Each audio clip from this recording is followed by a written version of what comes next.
In this video, we'll take a look at an example from homework using binomial probabilities.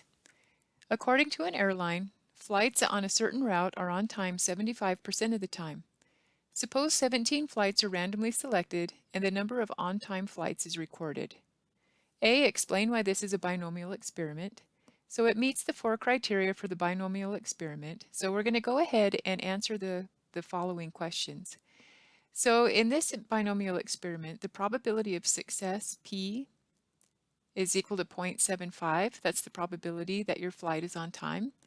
Then 17 flights are randomly selected, so N is equal to 17. So the first question, B, find and interpret the probability that exactly 10 flights are on time. So 10 flights for part B gives us X is equal to 10. So I'm going to use the binomial calculator from StatCrunch. So when you're in StatCrunch, go to Stat, Calculators, and select the binomial calculator. In the binomial calculator, what it's asking for, you have standard and between. We want to find the probability that X is exactly 10. So type in this case is 17. P, the probability of success, is 0.75.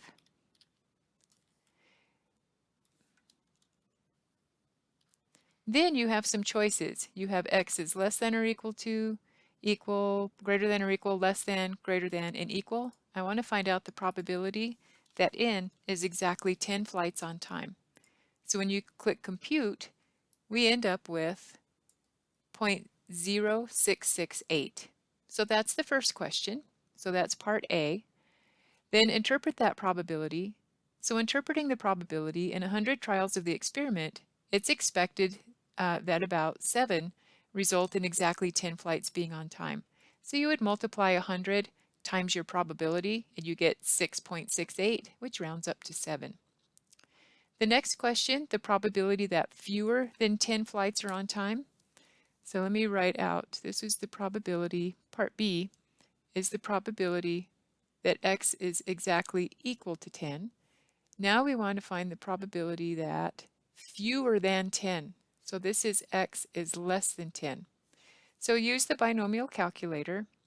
You still have the information typed in, except now you make the adjustment and have X is less than 10. And that's where we get the 0.0402. So again, to interpret the probability, out of 100 trials, multiply your probability times 100, about 4 result in fewer than 10 flights.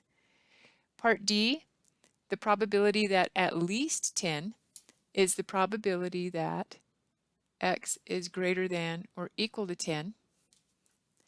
And actually, that's the complements rule. You could take your answer for C and take 1 minus that, or you can use StatCrunch and have this as X is greater than or equal to 10, and we get the 0.9598.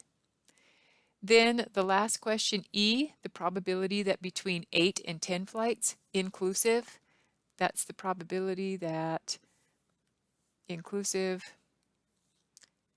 X is between and including 8 and 10.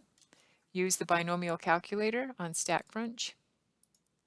And we use the between calculator. And we're going to put less than or equal to 8 and 10 and click on compute. And we get 0.104.